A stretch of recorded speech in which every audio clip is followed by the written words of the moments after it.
Women are adopting AI 25% less than men. It has exploded. It has accelerated. And I don't want to get left behind. I don't want women in particular to lean back and get left behind. My hope is that these groups see AI as a source of agency and not of anxiety.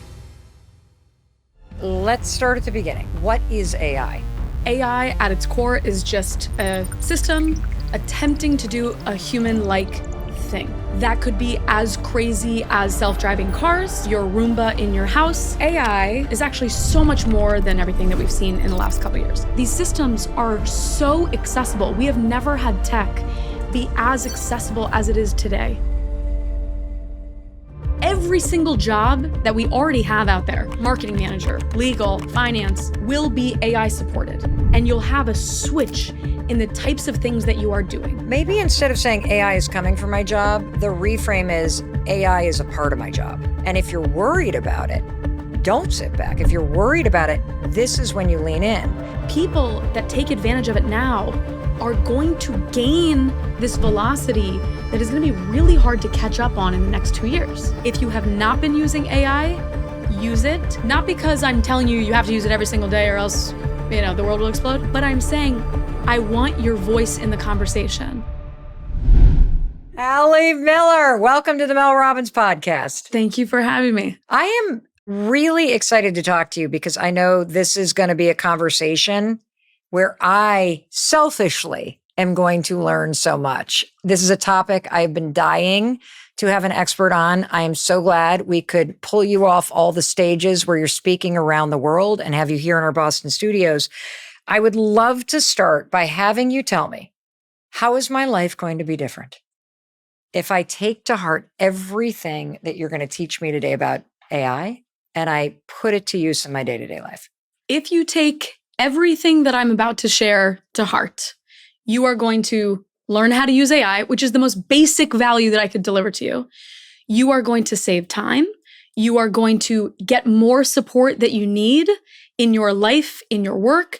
You are going to expand your capabilities and your superpowers, and you are going to be shocked by what you can actually get done with these systems. I love that because you talk a lot about the fact that you can use AI, and the thing you're most excited about is that it can help you become the best version of yourself. Yes. You actually believe that? 100%, because I've seen it in my own life. I teach millions of people how to use AI. I've seen it in their lives too. Whether you are a 91-year-old grandmother, whether you are just out of college and you're freaking out, not even knowing what to do, I've seen the change happen. So I am sharing with you every single thing that I've shared for the last 10 years online, hopefully as fast as humanly possible, and I can't wait to share it. In addition to saving you time, because I always want to do that, right? Yeah. Efficiency is key. There are some transformational ways that you can use AI to improve your life, to lead the life that you want to be leading, whether that is getting research done on a topic you've always been interested in, whether that is developing a workout plan in the way that you've always wanted to do it, whether that is having a better relationship with your kid. I want you to live the life you want to be living and not be held back by the environment or context around you. Let's start at the beginning. Great. What is AI? If I could give the most simple explanation. Dear God, please. Okay. Because it's overwhelming, Allie. Like 100%. I wanted you here because every time I turn on the TV, I don't even watch the TV. Every time I log on, especially YouTube, it's AI is coming and the robots are going to kill you and steal your jobs and we're doomed and it's already on it. And I'm like, well, hold on a minute. I'm not even sure I understand what it is and how to use it. And so let's start at the baseline thing. Mm-hmm. What is it and how does it work? Can you just explain it for those of us that kind of think we know? Yes. So AI as an umbrella term has been around for decades. The term AI was invented in the 50s. So AI at its core is just a system attempting to do a human-like thing. Okay. That could be as crazy as self-driving cars. That could be your Roomba in your house. That could be your spam filter in Gmail. All of that counts as AI. Obviously, don't come after my vacuum. That's all I'm going to say. I don't even have your one of those. Your vacuum might come after you. We don't know. I want that. Okay, so any So you could think about AI as any computer program that is attempting to do what a human being typically does. A system, attempting to do a human thing. Whether it does it in the method that a human does it, kind of open for question. Okay. But it's whether the end user, upon seeing the final writing, the final tweet, the final image, the final video, goes, yeah, okay, a human could have done that. Generative AI is a subset of that, which has also been around for decades. The new thing now is good generative AI, high quality generative AI that changes the way that we might check emails, write emails, or completely build our business, right? Generative AI is an AI system that is looking at big amounts of patterns. Picture the whole internet. Picture like all of Wikipedia and a whole bunch of the internet thrown into this model. Okay. And the model picks up on patterns. And so it's looking at patterns that we as humans are probably going to miss out. It might be picking up on every time you say the word zebra, the word black and white tends to be around that word, and horse tends to be around that word, but penguin is nowhere near it, right? So it's picking up on a bunch of these patterns, and then it is using all of that pattern recognition to very awesomely generate net new things. So it's not copying and pasting. It's generating brand new stuff, brand new images, tweets, emails, novels, movies, blog posts, whichever. So generative AI, subset of AI, where it makes new stuff. So what about a plane flight? What about a plane flight? So in the old days, like 3 years ago. Okay. Right? Well, in the old days, you would call a travel agent, right? Then in the next iteration of that, you would go to the airline website. Yeah. Then in the next iteration, which is where I am, so I'm stuck in the kind of modern old way of doing it. I go to Google. I go to the Google and I put in my like flights on a date and then I get a list. But then when I get the list, I have to look and pick out the flight. Yeah. You're not going to do that anymore. Okay, what am I going to do? And can you explain how AI is making my life easier? Yes. Go. Okay. Let's say that the reason you're looking up a flight, let's say that you're planning a family vacation or something. Yep. Okay. Instead of what we used to do for the last 20 years when we've Googled these things, right? You would Google flights from Boston to Atlanta. Right. You would then have to filter nonstop, one stop, different airlines because you got points there, whatever. Mm-hmm. And you would still have to be that big filter mechanism. New age, you're going to go into one of these systems. It's going to have access to the internet. And instead of going, pull me all the flights from Boston to Atlanta, you're actually going to say, my family of 5 wants to go somewhere warm in September. We are, thinking about Charleston, Savannah, but we want to try something new. We're thinking 3 days, maybe it's 5. We've already gone to, Scottsdale. Here's 3 reasons why we liked it. Here's 2 reasons we like Texas. Here's 4 reasons we're thinking about Bermuda. My, son's allergic to strawberries. My daughter really wants to stay hydrated. My other daughter wants to do yoga, whatever.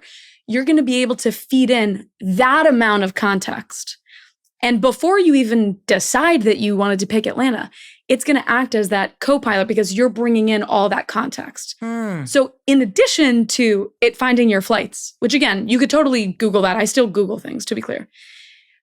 In addition to finding those flights, it is going to help you create an entire action plan around this vacation. So it's basically going to make a recommendation based on all the things you told it and crunching all the data and what other people have searched for and given a thumbs up and thumbs down?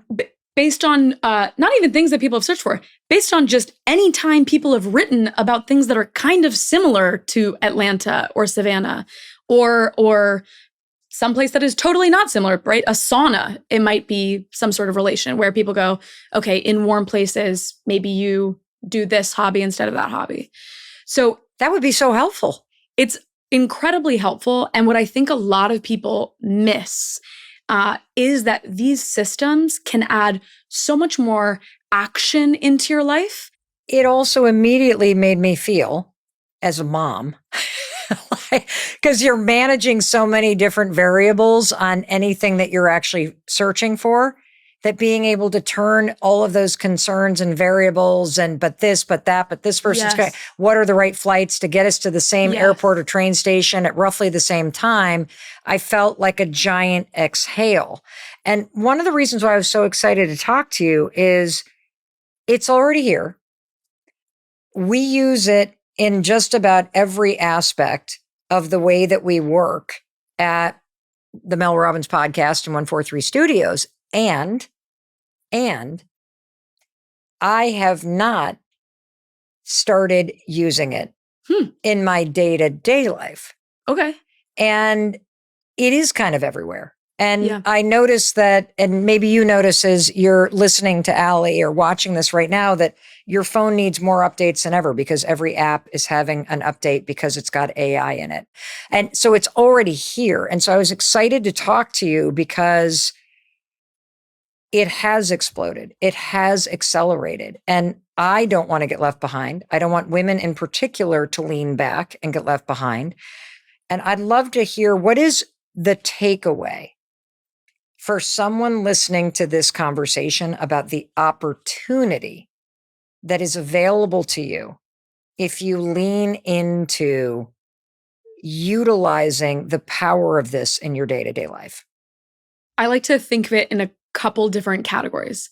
The obvious one that I think people read a lot about and pick up a lot more quickly is the productivity side, is doing things that you're already doing today faster. Give me a couple quick examples. Writing emails faster, writing blog posts faster, taking your blog post, creating a video out of it faster, right? Like the idea that just speed and the idea that we can synthesize an article, right?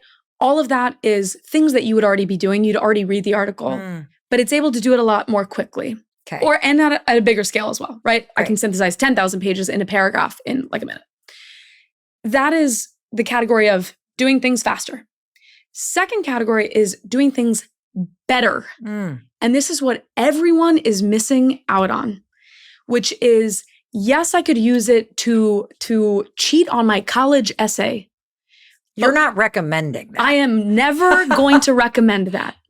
But to think that you should not use AI in that process might also be wrong. So anytime that I'm coming up with like a big plan, right? Let's say that I'm coming up with a plan for how I want to show up to this podcast. I might ask AI to interview me and go full Mel Robbins on me and just say, hey, ask me 20 questions to get out more information that I can work from. I might say, here's my plan. What are 5 risks that I might not be thinking about? And what are ways to mitigate those risks? I might say, what are 10 crazy ways to make this, more interesting? And maybe it tells me to bring a yellow pen because it's all Mel branded. And obviously that's, a small example, but your work can be so much better. And I think so many people fall into this productivity trap. And the third, which is even harder to figure out, is doing new stuff, right? So doing things that you're already doing today, but faster, things you're already doing today, but better. And then net new, holy cow, can you even believe I did that? And I'll give you one example here, just because it's personal life. It's not, life changing right when you hear it, but then you hear a little bit of value around it. You go, wow, they really did that. Woman that I joined like a mahjong club in New York, obviously. Shout out to my mother. She taught me mahjong. Really? I love the clicking noise and I love playing it. Okay, so heck yeah, and your mother and I are going to be best friends. So this woman wanted to become a better mahjong player because it allowed her to bond better with these people in this club. She used AI as a non-coder to create an entire app to teach her how to play mahjong, to drill her on the tiles, to drill her on the, combinations, so that she wasn't using her time buried in this little notebook of the different rules, so that she could spend that time actually hanging with these people and creating lasting friendships. So again, the AI component of that is not the coolest part of that story. The AI component generating her own app, building it in a couple days, and now she uses it literally on the subway to train. It allowed her to create more value in her life that could not exist as a non-coder before. These systems are so accessible. We have never had tech be as accessible as it is today. We've never had the ability for non-coders to jump in. And women are adopting AI 25% less than men. And I just think about what societal opportunities we're missing out on, what economic opportunities we're missing out on. It is such a big jump that people feel that they have to take. And actually, it's really just about opening up this thing, testing out a few prompts, and just getting your feet wet. Your gears are going to start turning, right? Your listeners are brilliant people. I read your comments. They are brilliant, brilliant folks. It is all about giving yourself the best chance of being able to capitalize on these tools and build the value that you want in your life. What do you say to the person who's nodding along and is like, that sounds really cool. Never thought about how I could use it to, be faster, better, or do things I never even imagined. But they're not sure, and they're kind of waiting for the right moment to jump in and learn AI. Allie, what do you want to say if that's you? 5, 4, 3, 2, 1, right? I want to dispel people of the myth that there is perfection in our lives, period, right? In our financial decisions, in the way that we decide to make dinner that night or hang out with our kids that day. We're waiting for something that doesn't exist in our lives. And so at least when I look at people that I look up to that are successful, it's people who jumped in and did the thing. And I would also say that it's not that big of a leap. The people who are winning in AI are not these big, crazy, risky decision makers. It's people who are taking these quick little wins and quickly iterating and creating a little system of adaptability. It's people who actually think a little bit smaller and get those, their feet wet. Here's how I think about it. I think about it like having a personal executive assistant. Like all of the things you wish somebody else could handle, whether it's, coming up with the perfect workout routine if you want to have more defined calves, learning a better walking loop in your neighborhood when you only have 20 minutes.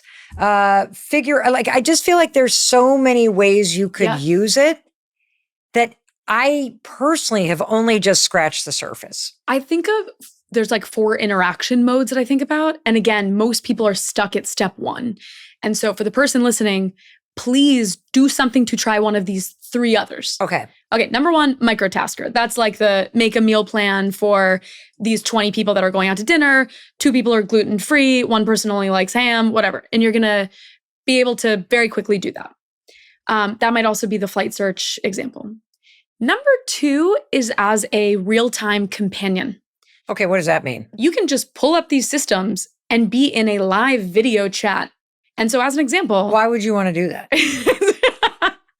I went to a board game bar and my friend and I had 45 minutes. And I could have spent 20 of those 45 minutes evaluating every single game that existed, and we'd only have 25 minutes to play. Instead, I opened up video mode and I am just scanning through and I go, we have 2 people, 45 minutes. I want an easy game. I want to have fun. Tell me which one. What you're saying is that you can open up video mode, scan an environment, and it's almost like having a guide and a decision maker to help you assess what's happening. Could you do that if you're lost somewhere?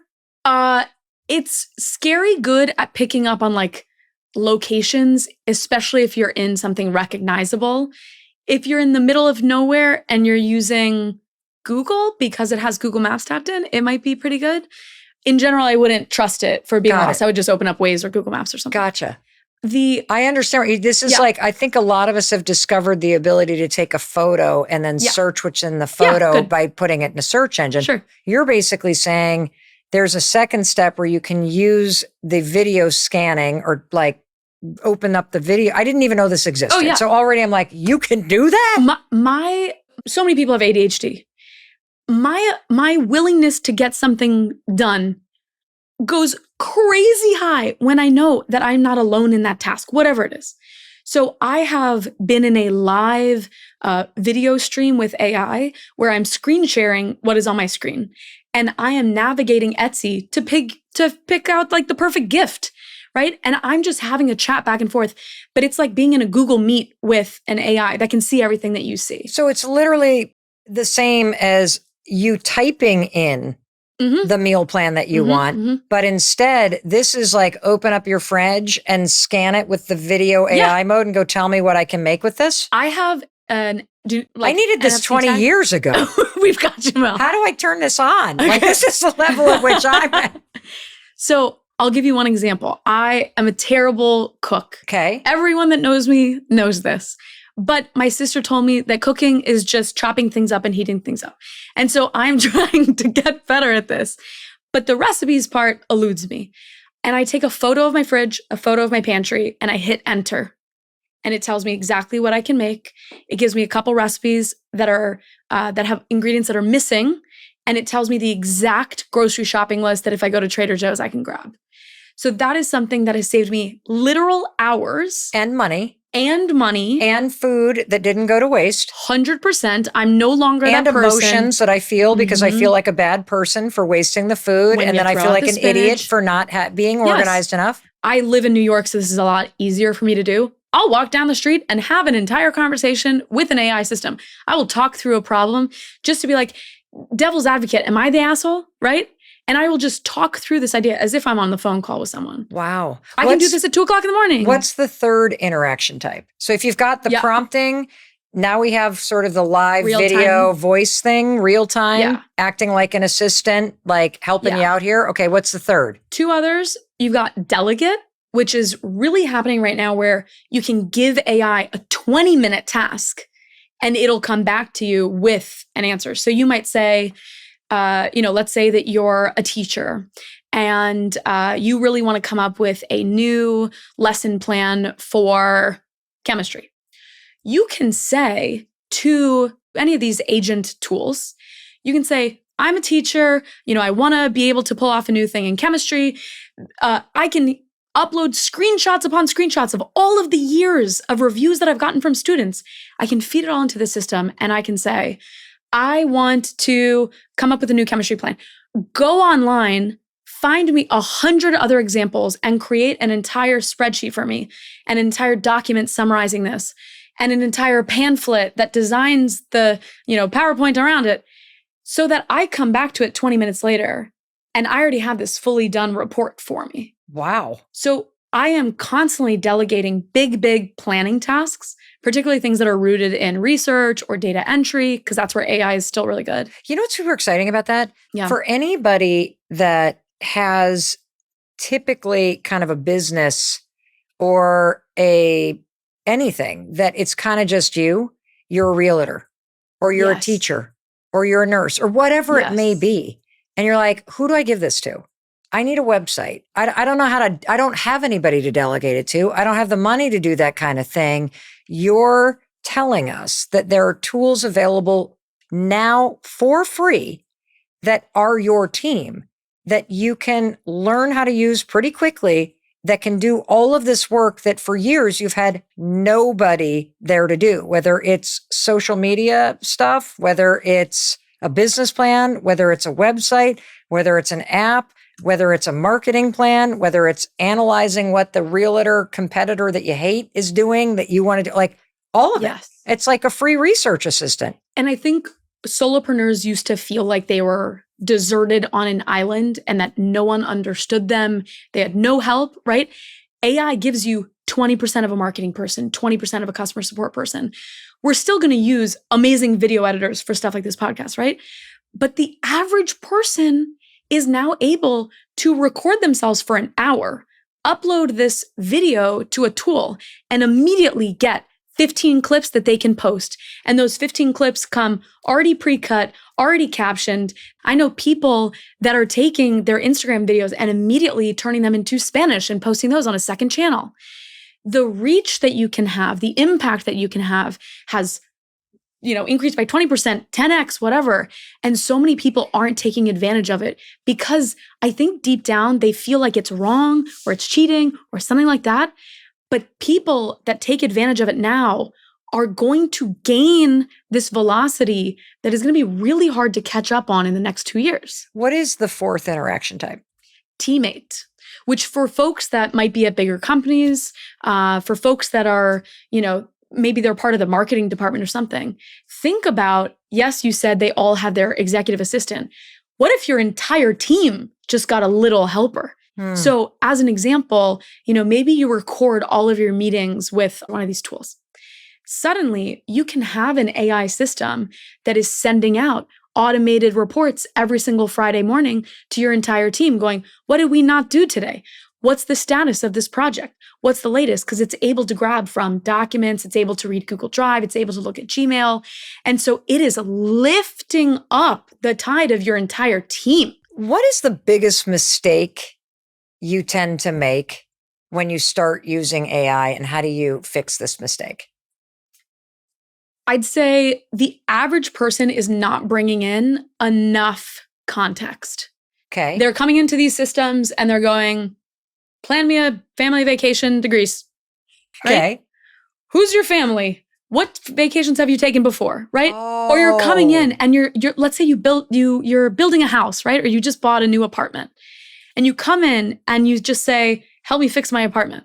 Help me be more organized in my apartment. So how would you do that with the apartment? Because my daughter just moved into a new apartment. Fantastic. Every day I'm getting a call. Yep. Overwhelmed because you forget that when you move into an apartment, there's not a spoon. There's not a hanger.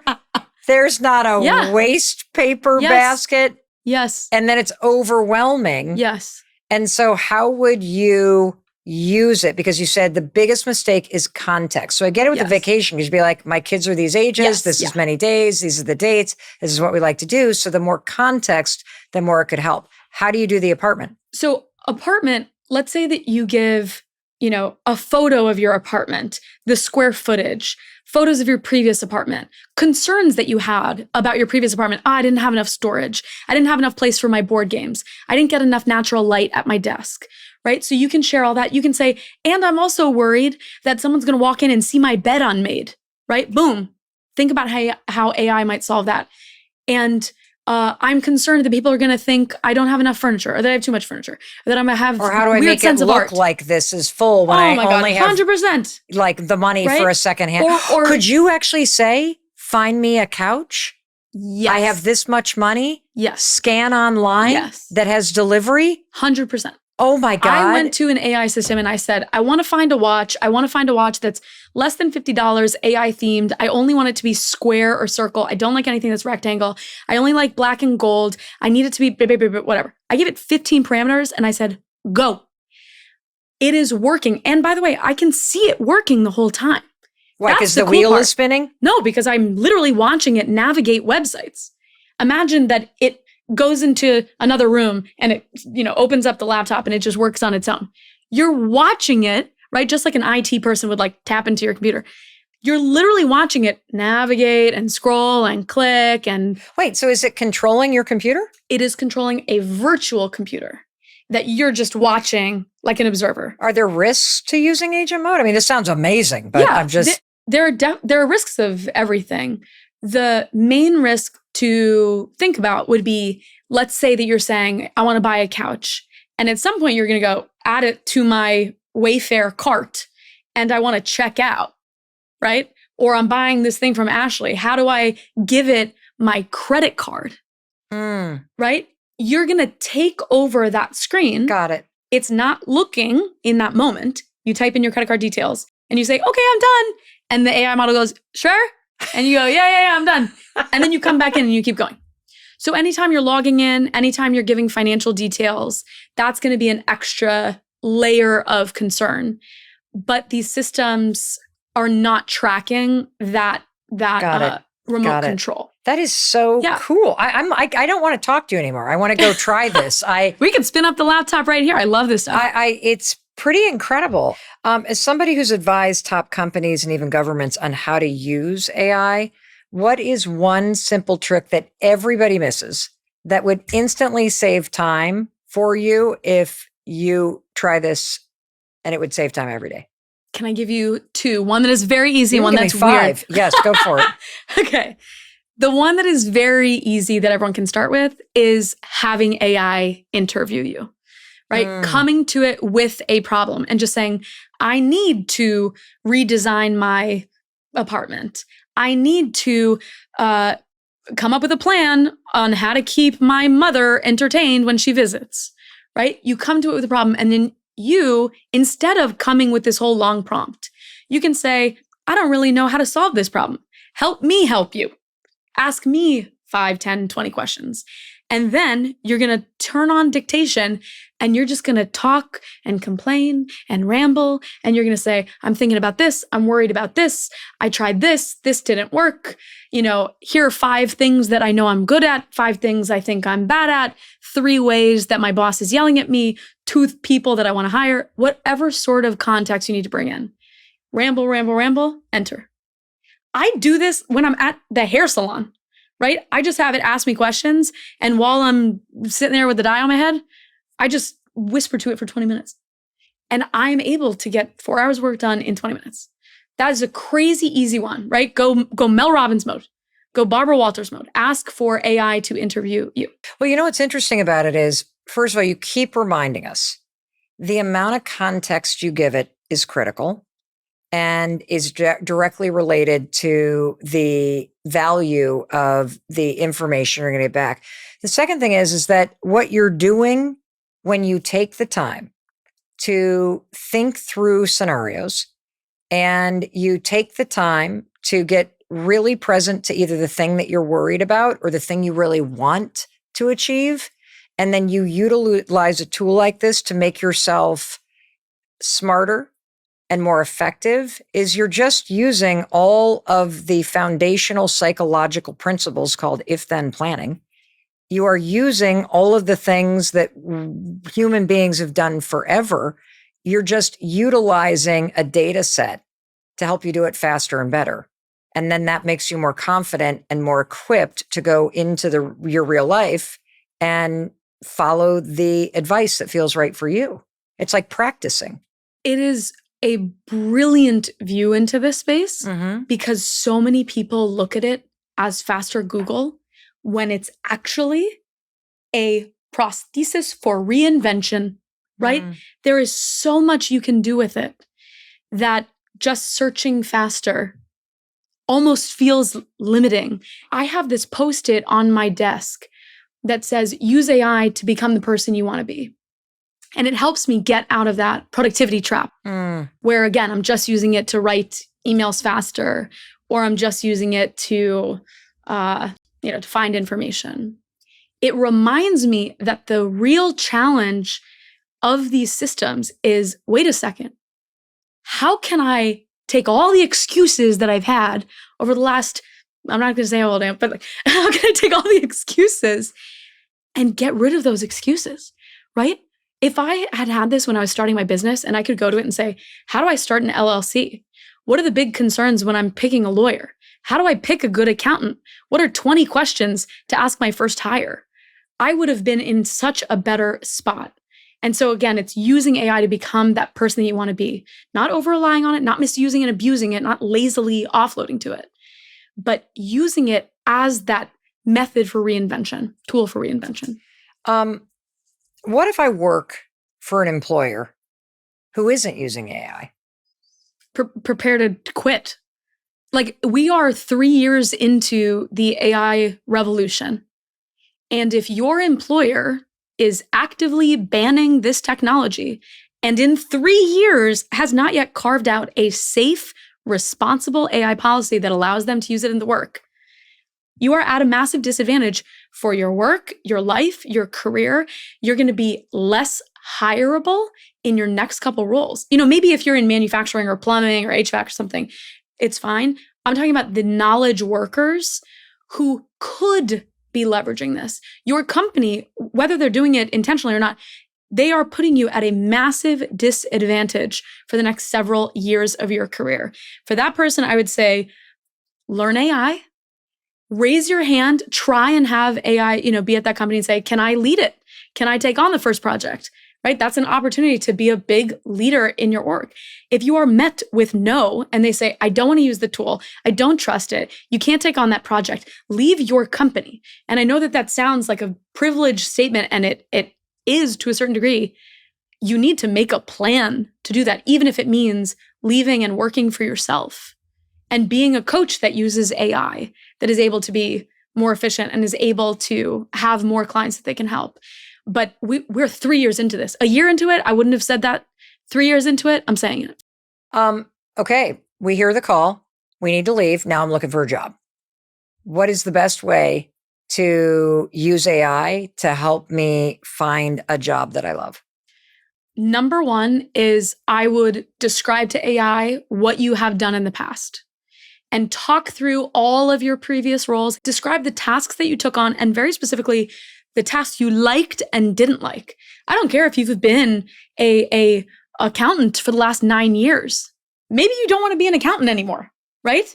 So this is an opportunity to give all that weird nuance that you can't really give into a Google search. So what have you done? What tasks have you taken on? What did you like? What did you not like?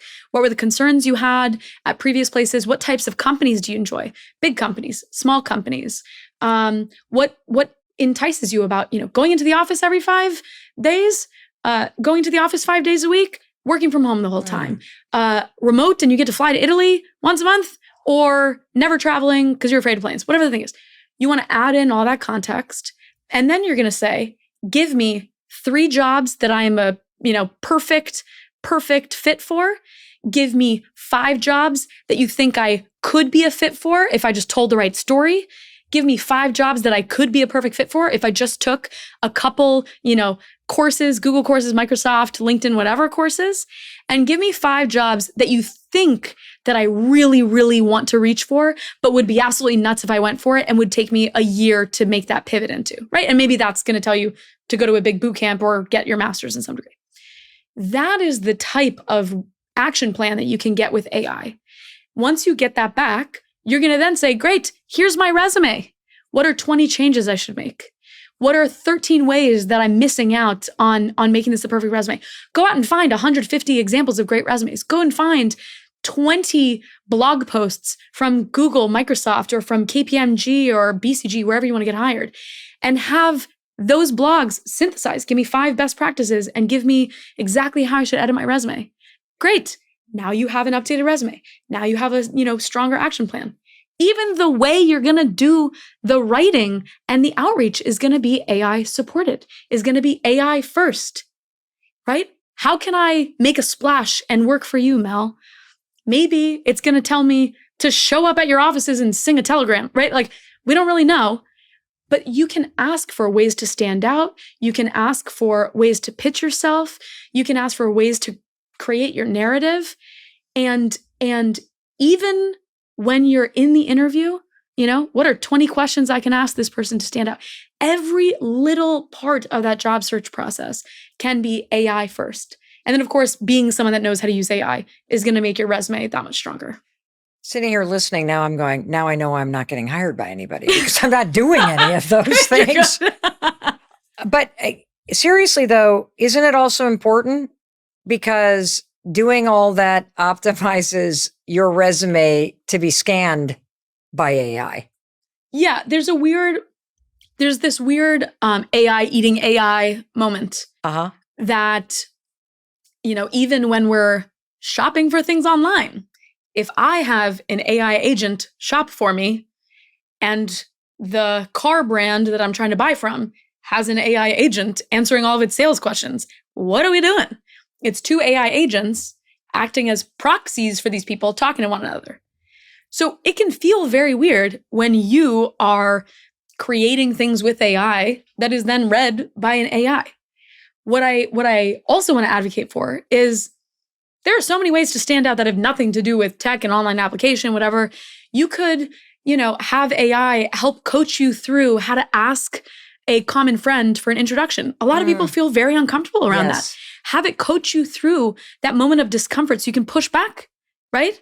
There are so many ways that you can use AI in the process, not just doing the work for you, writing your resume. And so having it coach you to ask for that, having it help you post on LinkedIn and say, I'm sorry, I got laid off. I'm in a situation where I have these skills and I need help. I don't usually ask for help this publicly, but I need you. You've never written that post before. AI can find 1,000 people who have posted that before and can help you get through that obstacle, that friction, so that you can get the life you want. I love that because you're right. All of the things you just walked us through will help you leverage it for positioning yourself.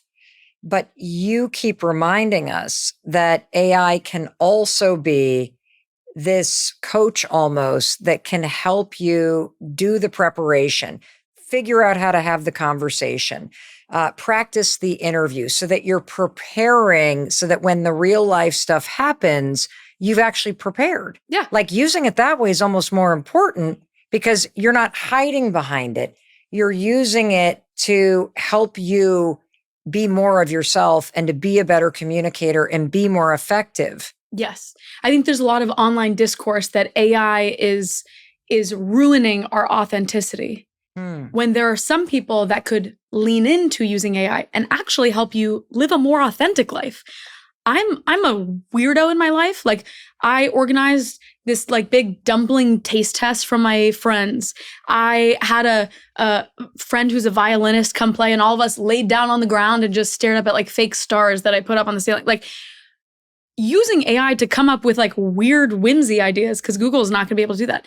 You can live a more authentic life. Again, I'm not offloading to AI. I'm having it support me in the way that I want. So I think that's such an important idea because I'm still bringing myself into all these conversations, all these relationships, my job, my client conversations. You still have to be the person who's authentic, the person who's confident, the person who's earning trust. You're not going to, until we have brain-computer interfaces, it's still you, no matter how much you're using AI. I would love to know, are there top of mind ways for caregivers to use AI to save time or find support and help that you've heard of, that you can think of? Absolutely. First, let me say there's an AI use case for everything. As a caregiver, one of my followers sent me an entire app that he built out. Again, does not require code. He is not a coder. He is just someone who played around enough to make this thing work. Okay. It summarizes all the emails that he gets from his school, from his kid's school. Yep. So that he knows exactly what's happening at the school. It summarizes every week. It gives him a calendar. It gives him action items. Okay. It even looks at the emails that he gets from his partner to be able to put that into the summary. And every single morning, automated, it gives him a summary to look at. And so the caregivers that I meet with, whether they're looking after, children or family members or friends that they've taken in or parents, there is just so much noise. And for whatever reason, we've decided it's a good idea as a society to have like 20 different sources for this noise. AI can act as a really strong synthesizer that can pull in sources and can summarize things for you and make it digestible and can automate that sort of check-in. Is there a particular prompt that if you're listening and you're like, okay, what's a problem you're dealing with? Whether you have to plan the first birthday party for your kids and you're newly divorced and you need advice, or you are asking for a raise at work and you're scared to do it, or you have a neighbor that plays their music really loud and you don't know what to do, or as it was me this morning, I couldn't turn on my new Dyson blow dryer, right? And so there is a problem that you have. It could be anything. What is the prompt that you would recommend to the person that is leaning into this for the first time that helps you dip your toe into the water to solve something big or small that you have in your life? One structure that you can use is, I'm a blank who's trying to blank. And by the way, these blanks are long bits of context. Great. I'm a 57-year-old woman and mother of 3 who is trying to turn on my hair dryer and I can't figure it in the hotel. And I'm trying to, turn on that blow dryer. I have tried plugging it into multiple outlets. I have tried hitting the reset button. I have tried turning it off and on.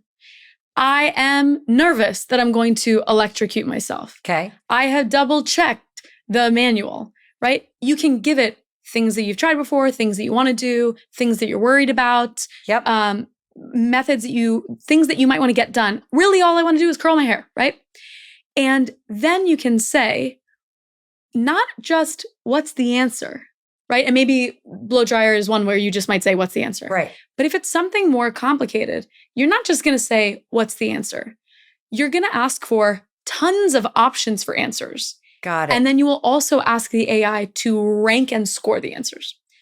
So you might be, you had said yelling at your neighbor. I can give you an even more profound example. You're a caregiver for your aging parents. Dad is succumbing to dementia. Your 3 siblings who live in different places are not helping. You're at your wit's end. That sounds like a problem. Yes. So you write in there, I am a, whatever caregiver, and this is the situation, and this is what I'm looking to solve, and what are all the different answers? Yes. And you can go crazy deep into these prompts. In addition to asking for the answers, you can also say, what are 5 ways I should even think about this problem, right? And help me solution in each of these ways. You might say, I've already tried these 3 problems. Here's how it blew up in my face. Give me new ways of approaching this. You might say, I think I already know the answer to this problem. Give me 3 ways this might go wrong. So you're going to bring in that context, things just about yourself, about the situation, the context that you're in, the environment. It is a different solution for every little problem. And the joy that I have when I use these AI systems is I tell it how weird and unique my situation is, because there's no way that you could help me in my unique situation. I am a perfect little unique thing. No one's ever lived this life. And it helps me think through that problem. Let's talk about accuracy. So where is the tech at this point? It's 2025 in terms of just general AI and accuracy of what it's spitting back to you. I'll give you an example. Last week, if you did a search for me, you would find out I was divorced, that I drive a Lamborghini. There would be all other kinds of things that are untrue. The accuracy of these systems right now, the best models have a hallucination rate. A who? Yeah, let's first, good call. A hallucination rate? It's like taking ayahuasca or mushrooms. Just making things up. So when we talked about how these systems are trained, right? We said, give it tons and tons of like millions of gigabytes of information. Okay. So the first thing is that these systems were not trained to be factual regurgitators. So the fact that it's so accurate all the time, even with these couple mistakes, the fact that it gives answers that outperform PhDs is actually pretty miraculous. The remainder of it, when it does hallucinate, we're getting to the point where models have about 1% hallucination rate, meaning like you ask it 100 questions and maybe 1% of the time it doesn't answer it on the first or one of the first 50 tries. Different benchmarks, whatever. But hallucinations have dropped a lot. Wait, so is hallucinations just a term for it's wrong? It's just, it's when AI is spewing incorrect stuff that it's just like, maybe Mel has a Lamborghini. I like that. We're calling it hallucination. Well, what I like about what you just said, because now I get it, is you're doubling down on the fact that it's not, quote, fact, it's information. And there are ways to increase the fact. So you can give it access to the internet so that things are cited and you can check the sources. You can then check the source of the Lamborghini thing and prove that it's not true. So it's going to guess. So if it's asking for a car and it doesn't know, it might be like, well, based on what we've heard and the fact that she has this, I don't know, we're feeling Lamborghini, not pickup truck. I don't know. Whether you knew it or not, yes, you just said something that took researchers years to figure out. What do you mean? We're just now seeing research around this space of why do we get things wrong, okay? Knowing that there are ways to improve it. We can ground it in information. We can use more state-of-the-art models. We can give it access to the internet, check citations, all this stuff. Yep. Why does it still BS us? Why does it still hallucinate? You just hit the nail on the head, which is we told these systems, be helpful to me. And these systems converted that task and said, oh, you want me to be helpful? You want me to always answer, because when I say I don't know, that's not helpful to you. So because these systems were not given an off-ramp to say, They're not allowed to say, I don't know, because you have trained them. You've rewarded them by answering you. I want to ask you, as one of the world's leading experts on AI, you're speaking on stages all over the world. You're a consultant to brands that people really trust. What are you most concerned about as this technology picks up speed? The first is the pace of change in AI. And I think it's really important to just level set on the type of acid reflux that even people in AI are feeling. I've started in AI almost 20 years ago, and the pace of change is even faster than I would expect, and that people in the field are expecting. Education heavily concerns me. The fact that companies have not yet leaned in and skilled up their employees, that's a really big one. The fact that parents have not leaned in to have these open conversations with their children about the risks, about mental health risks, about over-reliance, about misinformation, about cheating on schoolwork.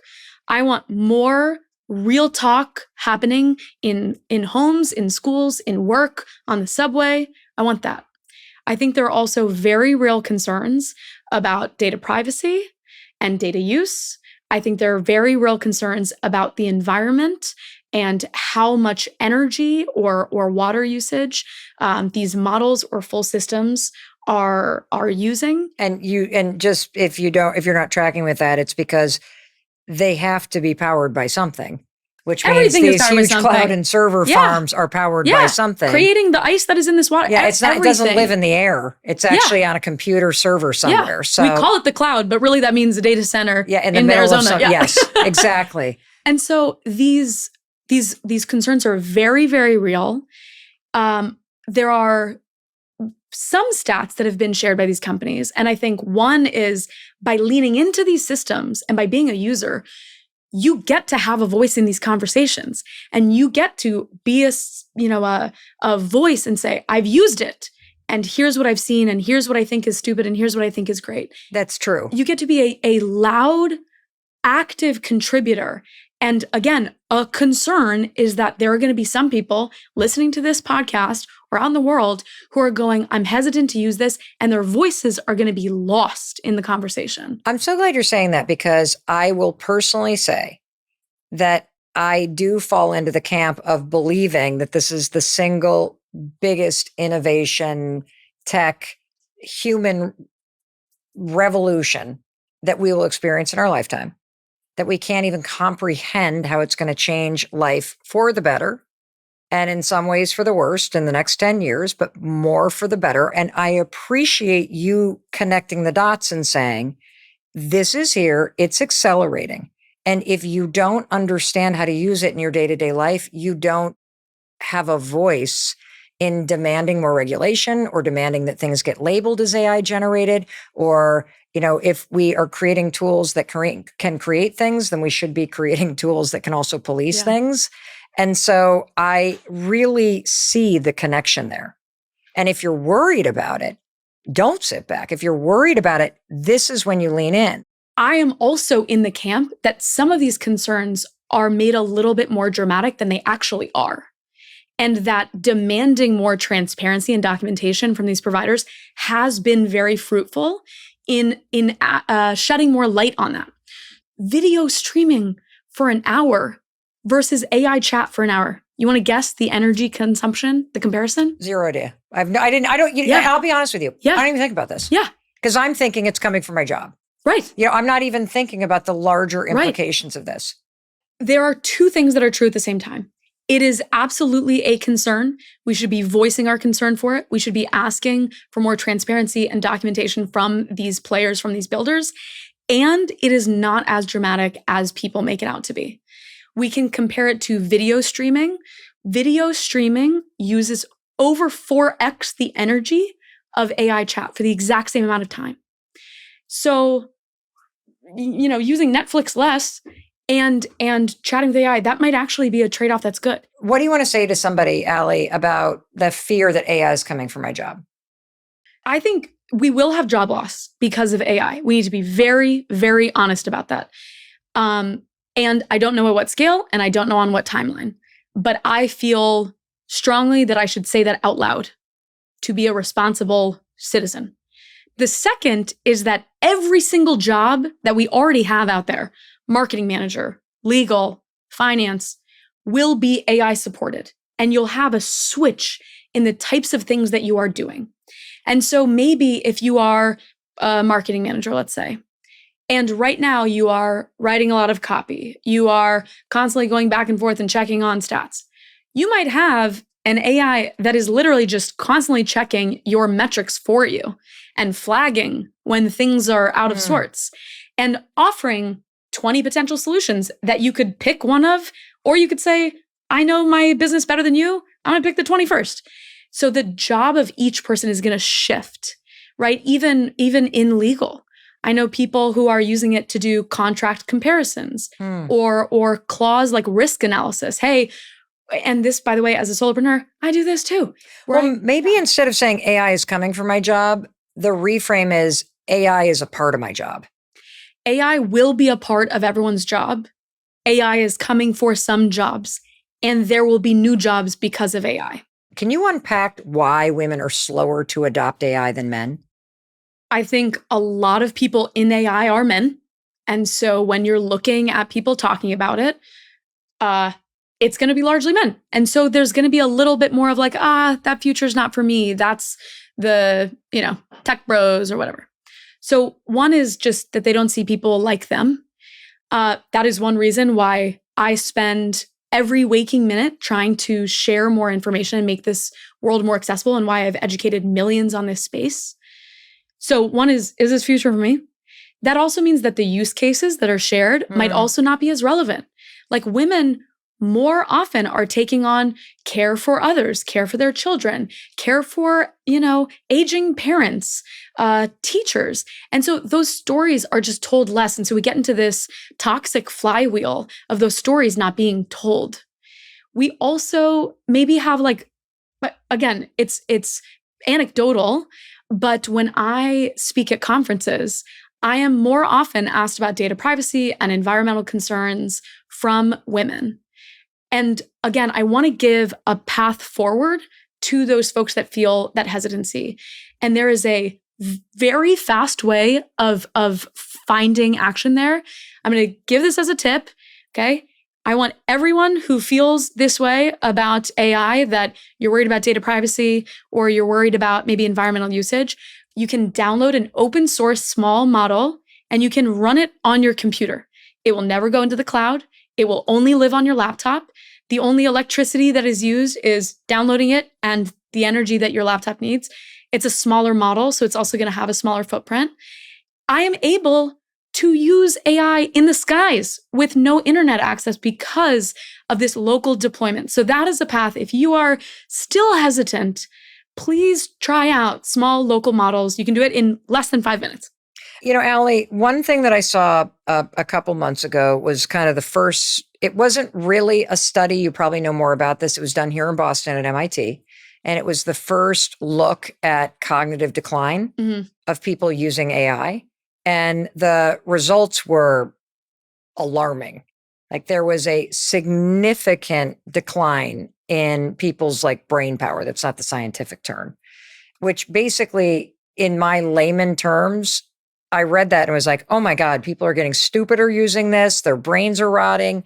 And it wasn't a clinical study, but it was looking at people overly relying on AI and the impact it has with your thinking skills and your brain power. Is there such a thing at this point that we know of, or relying too much on AI? Over-reliance is a risk of many tech systems, including AI. And that study, I think, thankfully illuminated a key point, which is, if you use these systems lazily, you're going to get lazy. So in the same way that we still teach our children math, even though they have calculators, we still need to teach our children taste, curation, critical thinking, creativity, writing, the ability to cast judgment on whether a fact is right or wrong. We still need to teach children that. That study was about people using AI to write essays. And the outcome was that people couldn't remember what they wrote in an essay. Of course you couldn't remember. You didn't write it. You didn't write it. Exactly. And if the goal is to be able to remember what you write, then yeah, you should still do the writing. You can still use AI to interview you to get more information out. You can use AI to review it from the viewpoint of Abraham Lincoln or Mark Zuckerberg or whatever. You can have AI review it Make it better. And make it better. Got it. So there is a spectrum of right and wrong ways to use AI. There is a role that humans play in our world, which is bringing heart and empathy into situations. There are things that I also think are gray area that some people have said, hey, I'm going to do this. I've heard of people using AI to write obituaries or statements at a funeral. If you go to a wedding, a lot of the speeches sound the same. Absolutely. Right. Let's delve into their relationship, the landscape of the tapestry of love. Right. That could be a gray area. I think, honestly, one of the biggest takeaways that I've had over the last 7 years in, the Gen AI space is that urgency is creating toxicity. If you are under the gun, you have to, write this report, you have to write this essay. It's 5 minutes before the wedding, you forgot to write the speech. That is when you're going to lazily offload and abuse these systems and not get the great writing out of it and not speak from the heart and not build a better relationship with your friend that's getting married. So I think the more that you can do to eliminate urgency, which as a procrastinator is absolute hell, is going to help you use these systems in the way you want to use them. Again, there are going to be some people in that gray area that still say, hey, that's fine. And that's everyone's prerogative, is to have that voice in this conversation. But urgency and removing it is going to help you make better work, use AI more responsibly. When you think about AI long term, what excites you the most? Seriously, how do you, first I want you to talk about what excites you the most, and then I'd love you to talk to me and to the person that's listening and watching about what might be coming in the coming months. Two things that excite me, and they're very closely related. Number one is the accessibility of these tools is only increasing. So 2 years ago, you had to be this perfect prompter. Now you can kind of type a couple sentences and it gives you a really strong output. You can also speak to it. You can also speak to it. You can also film and upload photos to it. Yes. There are so many ways to interact with these systems. Okay. So the accessibility, and to me, the inevitable downstream impact of more accessible systems is that people that are burning inside with this amazing idea that they've never been able to accomplish, or this problem that they wish they could have solved 7 years ago, or this kid that they want to, bond with more, or a parent that they want to help more. Everyone has this burning thing inside. It might take a little bit to figure out what that is, but the ability to accomplish that thing, that those obstacles are dropping very quickly. We are going to have billion-dollar companies with a couple people, and we might see billion-dollar companies with one person. The ability for someone to scale their authenticity and their impact and the types of change and helping each other that they want to have is going to explode even more than we've already seen. Okay. So I want people who feel left out to lean in even more, because again, that ability to go from idea to execution on anything is going to compress. That is what excites me. The things that we should expect to come. And again, I can declare my predictions. They might change all the time. Experts are always sharing their predictions, and we are constantly changing it. So again, listen to a variety of voices. Anyone that declares for sure that something is happening in the next 40 years, whatever, they're guessing. Everyone's guessing. Okay, number one. It feels like it is very, very likely that we will have a much more multimodal world. What does that mean? That Modal? means modality could be text or vision, visual things, or audio. So the ability to not just type in and say, make me an image of Mel Robbins posing as Wonder Woman on the top of a hill, but the ability to go in and out of these different inputs, not just text to image, but like image to sound, sound to movie, movie to blog post. I legitimately think that we will be able to talk to our pets in the next 10 years. What? Because these systems, again, the ability to translate is an emerging capability that's coming out of these really, really big models. So like I could put a phone at my dog's face and be like filming him and go, what is YOLO thinking? It's trying to tell me. It's a guess, but it's feels more likely than not. And there's research happening, by the way, already in dolphins. Really? Yeah. So like when Homie puts his paw on me, I'm like, okay, your dog's I know. name is You're Homie? irritated. Yeah, like love it. Home slice, Homie. Yeah.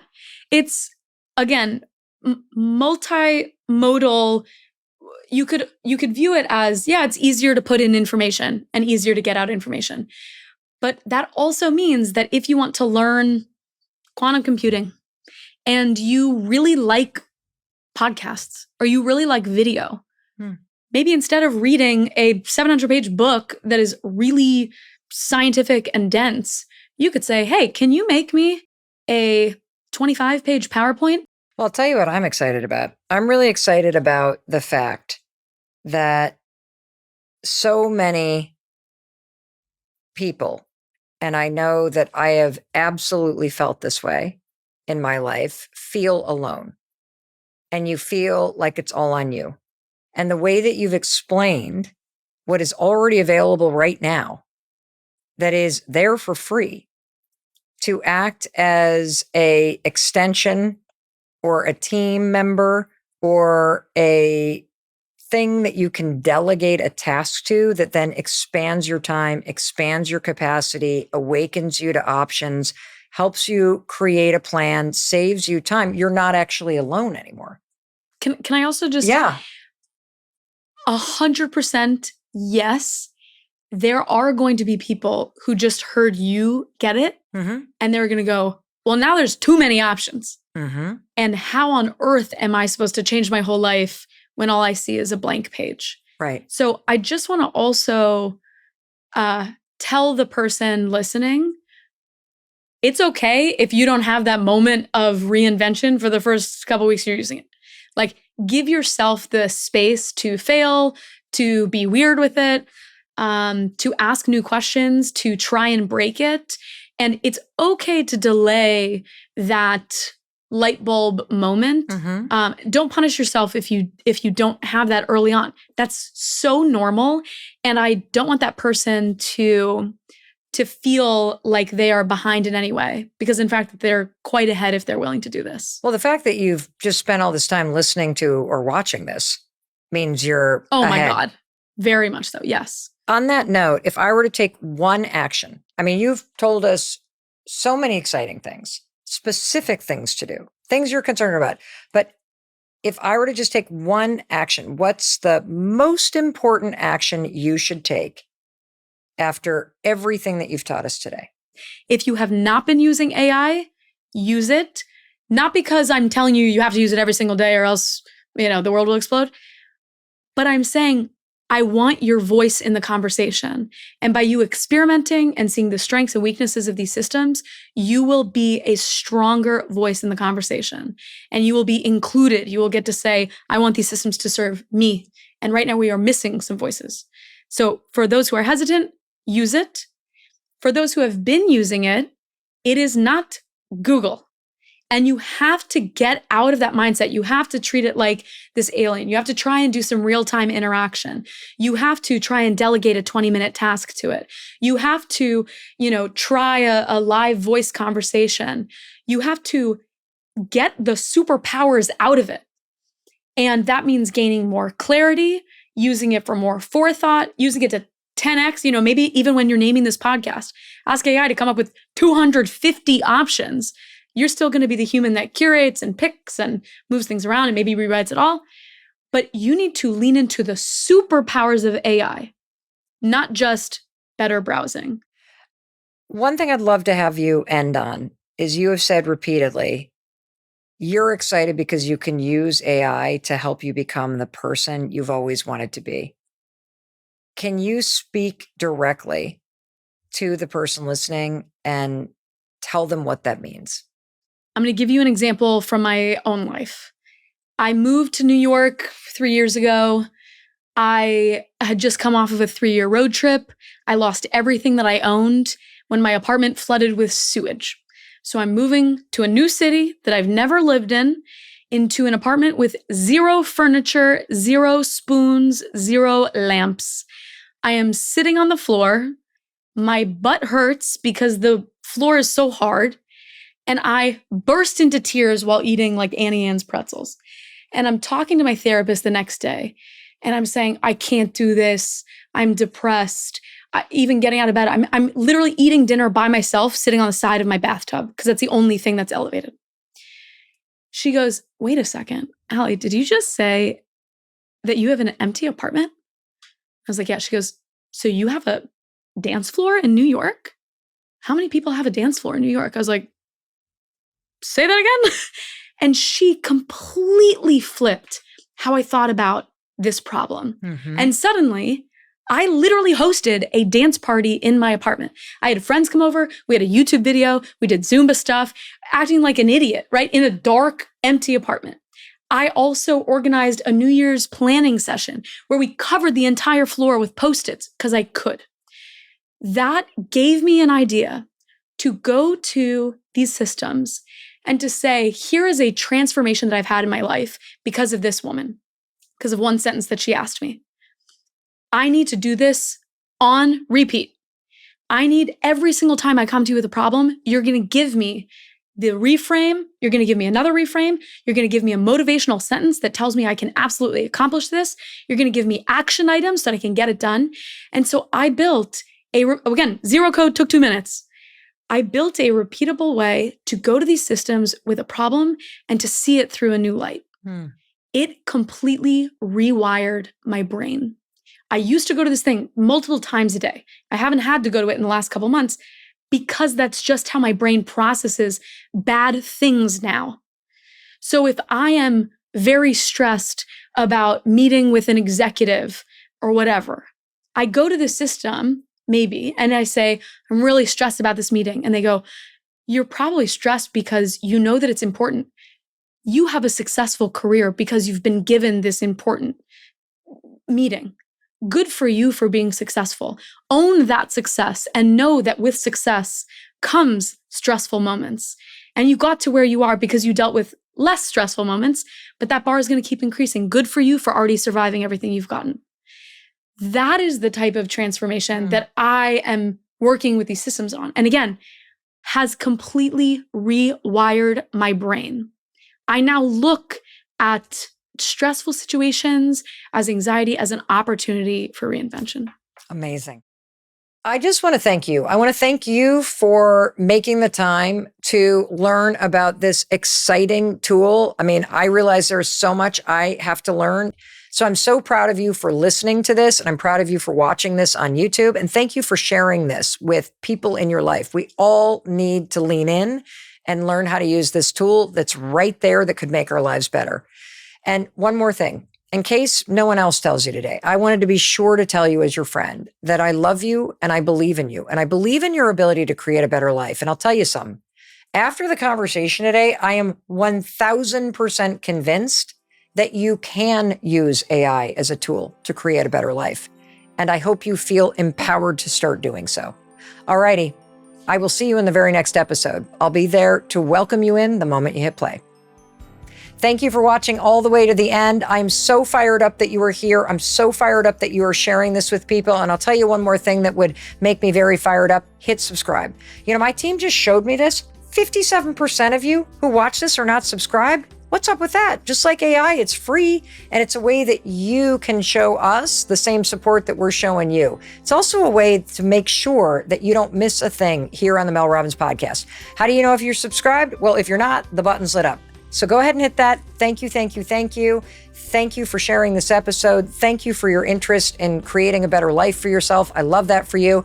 And I also think you're going to love this video. This is the one I think you should watch next, and I'll be there to welcome you in the moment you hit play.